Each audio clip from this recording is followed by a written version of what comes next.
Hello student, आइए आज हम पढ़ते हैं प्रेजेंट इंडेफिनिट में पैसिव वॉइस। तो हमने पिछली वीडियो में एक्टिव वॉइस कर लिए थे और एक्टिव वॉइस के साथ हमने S E S I E S लगाने का नियम भी देख लिया था। और इस वीडियो में हम आपको बताएंगे कि पैसिव वॉइस के फॉर्मूले क्या होते हैं। तो सिंपल सी बात है कि सबसे पहली चीज है टेंस का नाम देखेंगे हम प्रेजेंट इंडेफिनिट, या इसी को बोलते हैं सिंपल टेंस। तो इसमें सबसे पहली चीज हमने आपको एक्टिव वॉइस बता दिए थे, एक्टिव वॉइस के फुल कंसेप्ट बता दिए थे। अब एक्टिव वॉइस के बाद हम आपको पैसिव वॉइस के फुल कंसेप्ट बताते हैं। तो देखिए पैसिव वॉइस क्या होता है कि पैसिव वॉइस में सबसे पहले हम अफर्मेटिव देखेंगे। पैसिव वॉइस में सबसे पहला है हमारे पास अफर्मेटिव, और अफर्मेटिव का फॉर्मूला होता है सबसे पहले हम लिखेंगे ऑब्जेक्ट। ऑब्जेक्ट मीन्स कर्म। ऑब्जेक्ट को कैसे लिखना है? एज ए सब्जेक्ट, जैसे कि वो सब्जेक्ट है। फिर हम देखेंगे इसके बाद helping verb is are am, मतलब जो अगला वाला टेंस होता है हम उस अगले वाले टेंस की हेल्पिंग वर्ब लिखते हैं।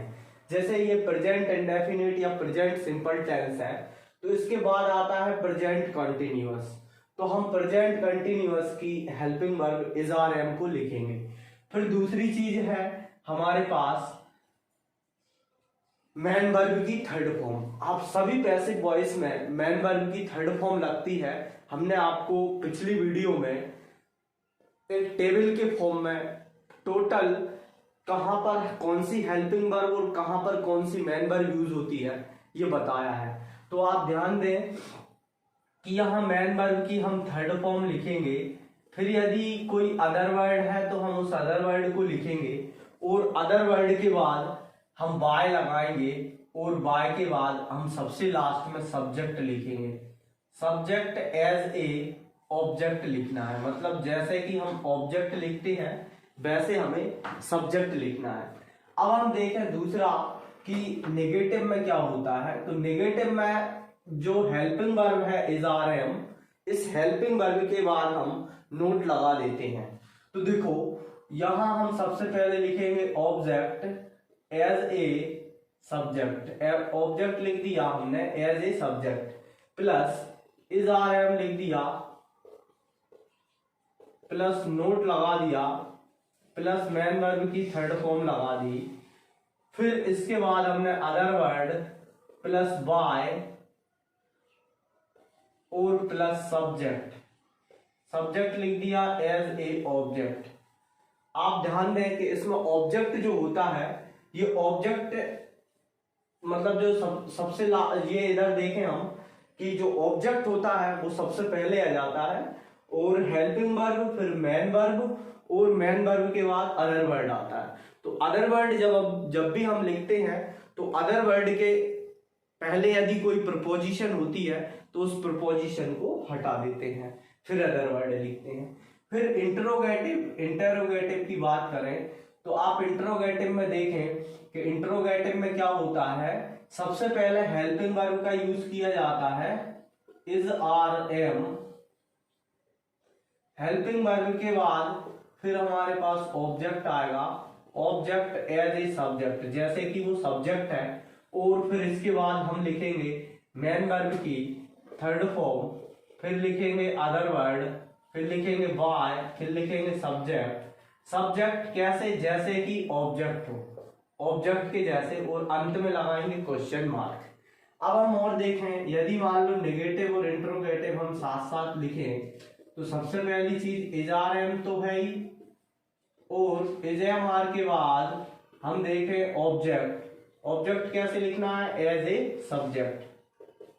फिर इसके बाद हमें क्या लिखना है? नोट। सब्जेक्ट के बाद हम लगाएंगे नोट और मैन वर्ब की थर्ड फॉर्म, और plus other word plus by, और प्लस सब्जेक्ट लिखेंगे एज ए ऑब्जेक्ट। सब्जेक्ट को ऑब्जेक्ट की तरह लिखेंगे और प्लस क्वेश्चन मार्क लगाएंगे। अब आप यहाँ पर छोटा सा नोट देखें कि नोट कैसे, एक इम्पोर्टेंट नोट जो है वो कैसे यूज करना है। सबसे पहले हम सब्जेक्ट को देखें कि सब्जेक्ट को ऑब्जेक्ट में कैसे बदलते हैं। तो ये इम्पोर्टेंट है कैसे, देखो हम सब्जेक्ट टू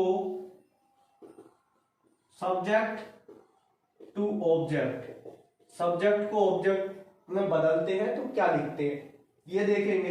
तो सबसे पहली चीज है हमारे पास, पहला सब्जेक्ट है हमारे पास ही को हम किस में बदलते हैं, ही को हम हिम में बदलेंगे। और दूसरा है हमारे पास सी को हम हर में बदलते हैं। इट को इटी लिखेंगे। ही सी इट, या किसी का नाम हो तो उसको भी हम सेम लिखेंगे, जैसे बॉय है तो इसको हम बॉय लिखेंगे, है ना, मतलब सिंगुलर को सिंगुलर लिखेंगे यहां पर, है ना। और यदि हम बात करें कि आई को किस में बदलते हैं तो आई को मी में बदल देंगे, और यू को यू में, और बी को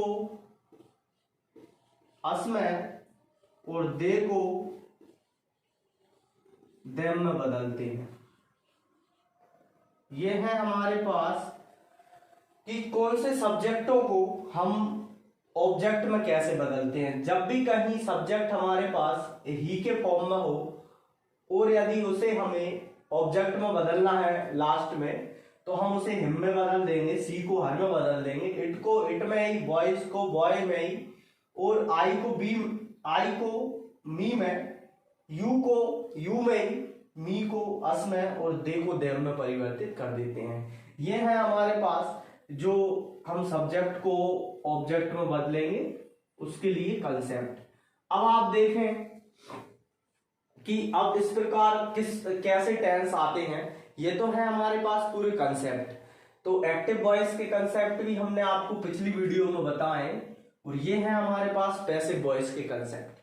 अब इसके बाद आप इसका स्क्रीनशॉट ले लें। अब इसके बाद हम आपको बताएंगे टेंस, कि इस प्रेजेंट इंडेफिनिट या सिंपल के टेंस कैसे आते हैं एग्जाम में। और ये बहुत मोस्ट इंपोर्टेंट है, मतलब इस प्रेजेंट इंडेफिनिट या प्रेजेंट सिंपल के जो कंसेप्ट हैं वो अच्छे से कर लेना, क्योंकि सबसे ज्यादा जो यूज होता है और सबसे ज्यादा जो 9 से 12 डुअल डायरेक्टेड में आते हैं वो सिर्फ ये प्रेजेंट इंडेफिनिट का सबसे ज्यादा आता है। अब हम देखते हैं कि प्रेजेंट इंडेफिनिट या सिंपल की हमने सबसे पहले पहचान देखी थी कि पहचान वाक्य के अंत में ता है, ती है, ते है आदि आते हैं। तो इसमें टेंस इसी प्रकार से यूज करेंगे। हम सबसे पहले देखें कि वह स्कूल जाता है, वह स्कूल या विद्यालय जाता है, वह विद्यालय जाता है। तो सबसे लास्ट में हम देखें कि ता है, ती है लगा है, तो ये प्रेजेंट इंडेफिनिट का टेंस है। जिसमें ता है, ती है लगा होता है वो प्रेजेंट इंडेफिनिट का टेंस होता है। तो आप प्रेजेंट इंडेफिनिट का अफर्मेटिव बनाएंगे हम इसको। तो सबसे पहले हम कंसेप्ट देखेंगे और सबसे पहले यह देखें कि कहाँ सब्जेक्ट है। तो सबसे पहले जो होता है वो सब्जेक्ट होता है, और जिसमें ता है, ती है जुड़ा रहता है वो मेन वर्ब होता है। तो जाता है लिखा है, तो ये जाता है क्या है, मेन वर्ब है, और ऑब्जेक्ट हमारे पास क्या है, विद्यालय है। इसके अलावा यदि सब्जेक्ट के पास में और कुछ होता तो वो हमारे पास ऑब्जेक्ट होता, सॉरी अदर वर्ड होता। तो अब हम देखें कि इसका एक्टिव वॉइस कैसे बनाएंगे। तो सबसे पहले आप देखें कि एक्टिव वॉइस क्या है। एक्टिव वॉइस में फॉर्मूला है हमारे पास सबसे पहले अफर्मेटिव। तो अफर्मेटिव में हम देखें कि अफर्मेटिव में फॉर्मूला क्या कहता है। सबसे पहले सब्जेक्ट है वह के लिए हम लिखेंगे ही, सब्जेक्ट है वह के लिए हम लिखेंगे ही। और दूसरी चीज है, अब हमारे पास इसमें हेल्पिंग वर्ब नहीं आती अफर्मेटिव में, अब मेन वर्ब आती है। तो सब्जेक्ट हम फॉर्मूले के अनुसार मेन वर्ब देखेंगे तो मेन वर्ब क्या है हमारे पास, जाना। जाने के लिए हम क्या बोलते हैं, गो। तो सबसे पहले आप समझें कि गो जो है वो मेन वर्ब की फर्स्ट फॉर्म है। गो मतलब जाना, और वेंट जो है वो इसकी सेकंड फॉर्म है, और गॉन जो है वो इसकी थर्ड फॉर्म है। तो ये तीनों फॉर्म है। गो मतलब जाना, ये कुछ इंपॉर्टेंट फॉर्म आप नोट कर लेना, तो ये पता होना चाहिए। गो मतलब जाना, वेंट इसकी सेकंड फॉर्म है, और गॉन इसकी थर्ड फॉर्म है।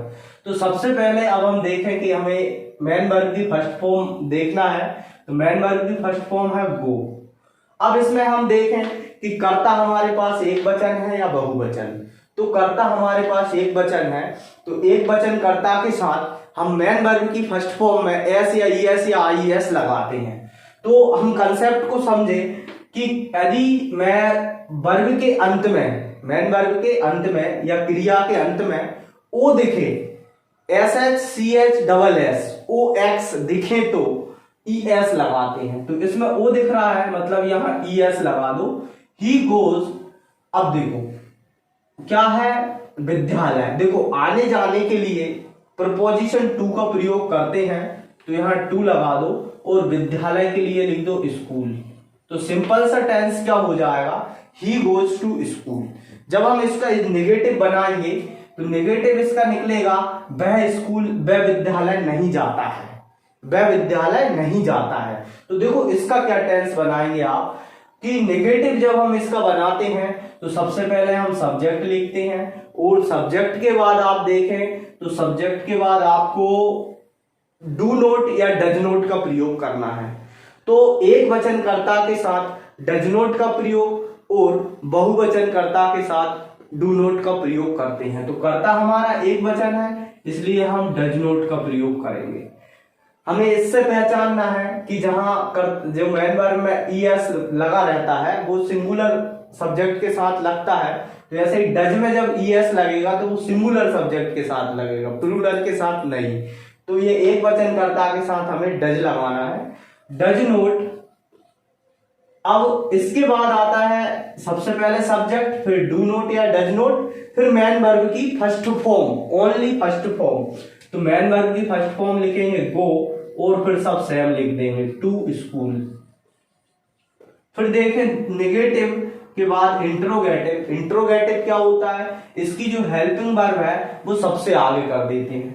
तो ये डज को सबसे पहले लिख दो, डज, डज के बाद लिख दो ही के बाद लिख दो गो टू स्कूल, और अंत में क्वेश्चन मार्क चिन्ह लगा दो। और नेगेटिव और इंट्रोगेटिव जब हम साथ साथ लिखेंगे तो नेगेटिव और इंट्रोगेटिव के लिए सबसे पहले लिख दो डज ही, फॉर्मूले के अनुसार नोट गो टू स्कूल, और फुल स्टॉप। ये तो है हमारे पास एक्टिव वॉइस। अब हम क्या कर सकते हैं, पैसिव वॉइस देखें। तो पैसिव वॉइस भी हम किस प्रकार करते हैं उनको समझें। तो पैसिव वॉइस में हम सबसे पहले अफर्मेटिव देखेंगे। तो अफर्मेटिव, अभी पैसिव वॉइस का फॉर्मूला आपने देखा था। तो पैसिव वॉइस के फॉर्मूले में सबसे पहले आता है ऑब्जेक्ट।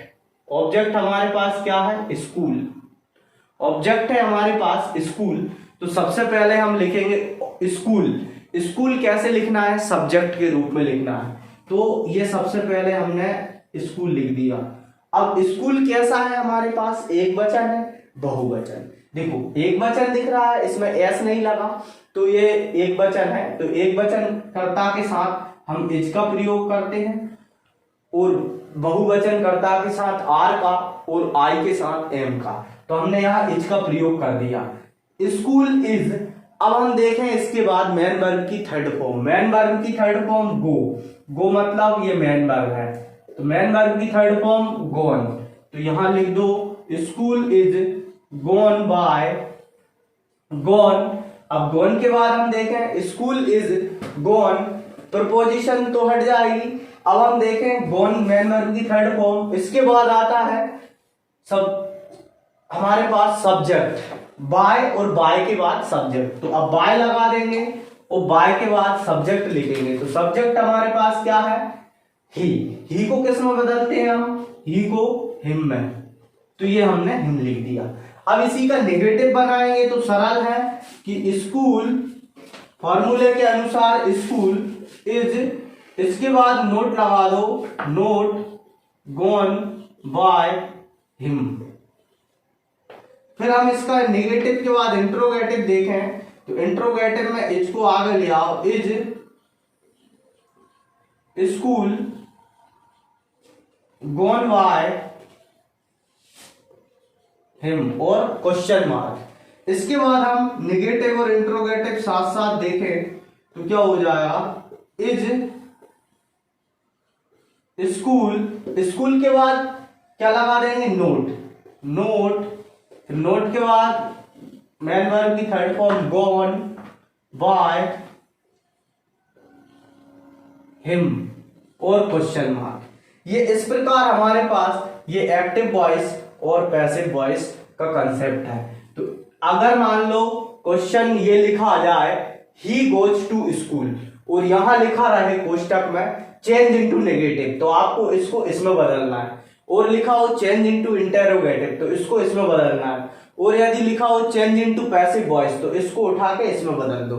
और ये वाला लिखा हो चेंज इनटू पैसिव वॉइस तो आप इस पैसिव वॉइस को नेगेटिव वाले को इस नेगेटिव वाले पैसिव वॉइस में बदल देंगे। तो ये है हमारे पास सिंपल कंसेप्ट। अब हम दूसरा टेंस देखते हैं, आप इसका स्क्रीनशॉट ले लें। तो देखो इसी जैसे हम दूसरे टेंस देखेंगे तो दूसरा एक और देखते हैं।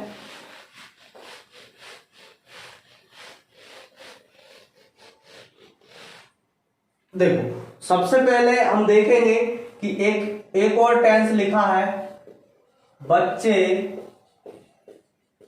मैदान में क्रिकेट खेलते हैं। तो सबसे पहले आप देखें ता है ती है जुड़ा है तो ये मेन वर्ब है और जिसमें ता है ती है जुड़ा होता है वो प्रेजेंट इंडेफिनिट होता है।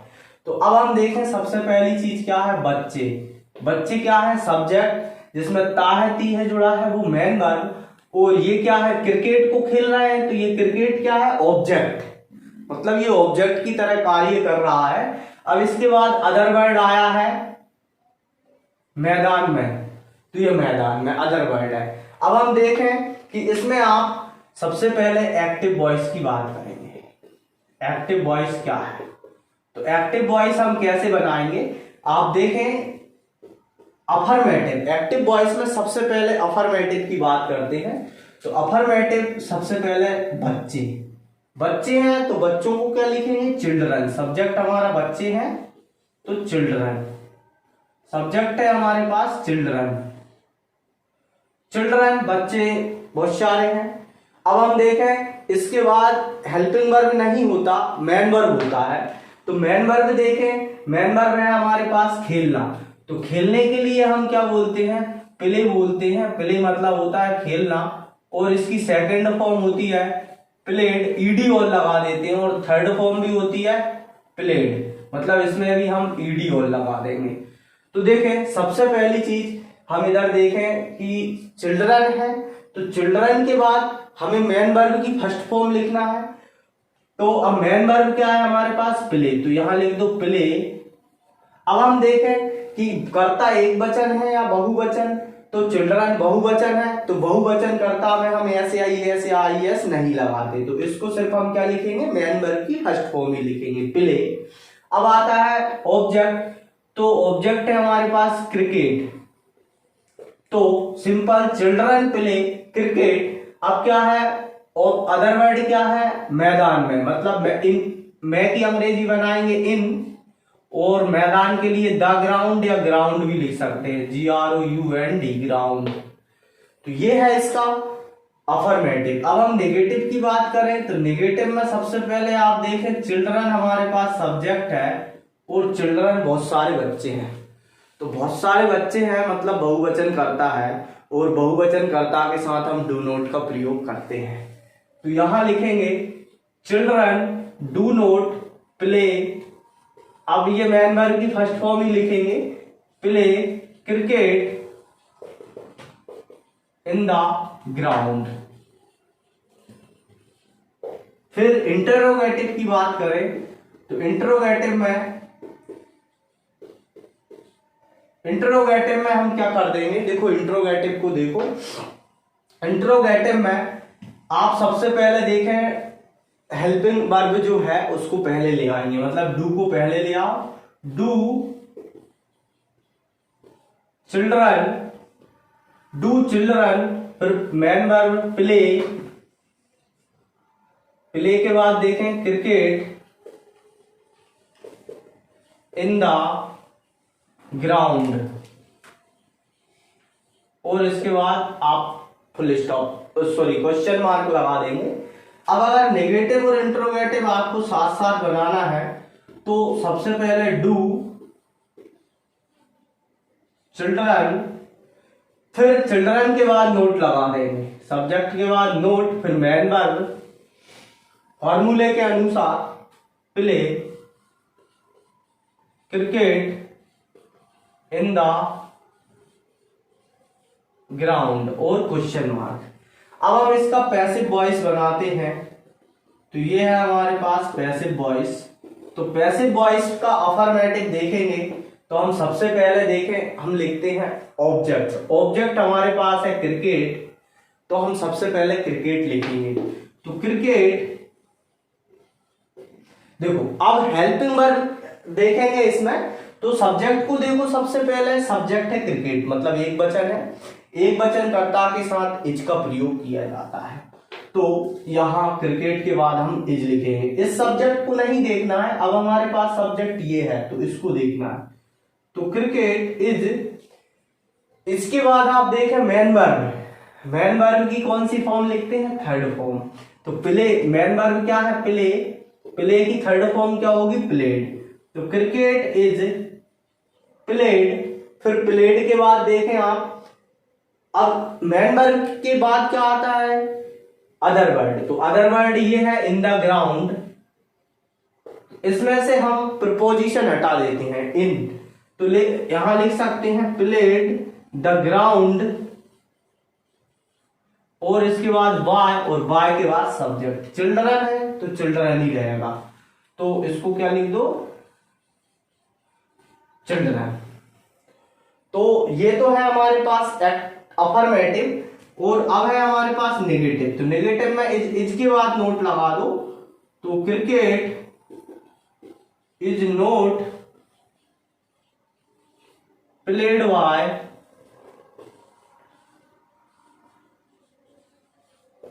Ground by children. अब इसी का इंटरोगेटिव बनाना है, तो बस इज को उठा लाओ आगे, इज क्रिकेट, अब आ जाओ इधर मेन वर्ब की थर्ड फॉर्म, प्लेड बाय,